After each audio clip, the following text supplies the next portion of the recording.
Committee Chair S.J. Stevens. She's chair of the Civil and Human Rights Committee, and she's here to talk about her bill. S.J., can you tell me about what your bill's about? So our bill is to change all statewide California legal documents to have not only a male and female checkbox when you are talking about gender, but to have another box or multiple boxes that accommodate for people who don't identify as just male or female or prefer to not specify. How do you think this bill is going to impact the people who don't identify as strictly male or female?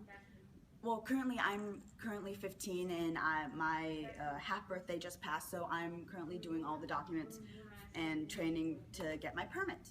So this has been quite a struggle just for my identity, just because whenever I have to do, and this isn't even in terms of just driver's license, this is any time I have to fill in a document that has to do with gender, it's very disconcerting. I feel very left out and discriminated against when there are only male and female boxes to put checks in because I don't identify as neither of those.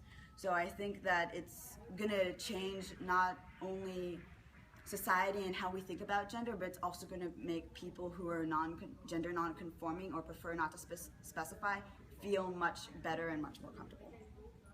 Thank you. How do you think that this bill will affect the state of California, government, and people?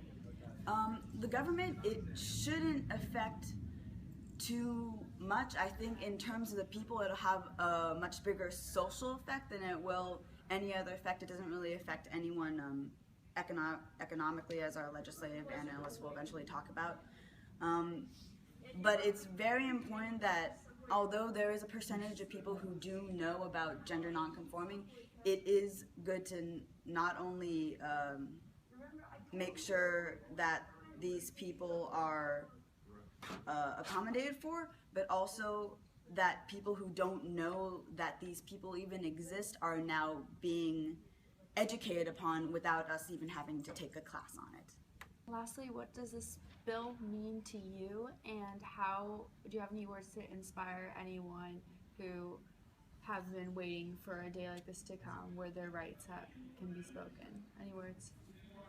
I have only recently come out as gender non-conforming, even though it's an identity that I have felt, although I didn't know how to explain it for a very long time. And I want everyone to know out there who, not even people who are non-binary, but people who are gender fluid, demigirl, demi-boy, people who don't identify as cisgender, people who are transgender, I want them to know that we are trying to fight to make sure that people know who you are and that you aren't this other category. You are something that deserves respect and recognition, and no matter how, and this is for everyone, no matter how idealistic your bill is, it will still inspire change in others. Thank you so much. No problem. Okay, S.J. Stevens, Committee Chair of Civil and Human Rights. We hope to see you in Senate and Assembly. Anyone who does not specify as male or female will not feel obligated to conform to something that they are not, and will be able to express themselves and who they really are.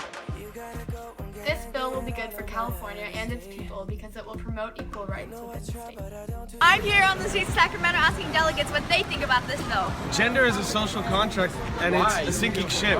I mean, it's only fair that we're inclusive of every gender when we're filling out important paperwork. I feel like it's a good bill because it's like bringing everybody and it's making everybody feel equal, and that's like our goal in America, to make everybody feel equal. I highly agree with this bill, and I think it really should pass because California is a highly progressive state, and I think if this were to pass, we would be an influence for other states, and maybe they would try and implement something within their own government like this. I feel like gender is way too complicated of an idea to try and put it on identification like that. I think what you need is sex, because that is what you're born with, and it's not something you identify as. There are many different options for gender, and it'd be impossible to include them all, because you can literally identify as anything you would like.